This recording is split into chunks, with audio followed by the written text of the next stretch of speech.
بسم اللہ الرحمن الرحیم۔ ماہ رجب آ گیا۔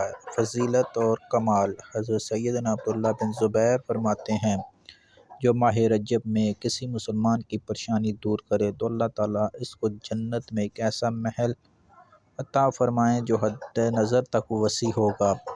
اس لیے تم رجب کا احترام کرو، اللہ تعالیٰ تمہارا ہزار کرامتوں کے ساتھ اکرام اور عنایت عطا فرمائے گا۔ The month of Rajab has arrived.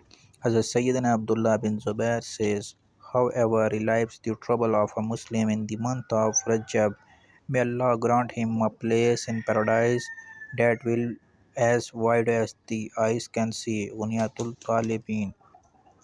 ناظرین، کوشش کریں کہ زیادہ سے زیادہ امت کی خدمت کریں، غریبوں کی مدد کریں تاکہ اللہ پاک آسانیاں پوری امت کے اوپر فرمائے انشاءاللہ۔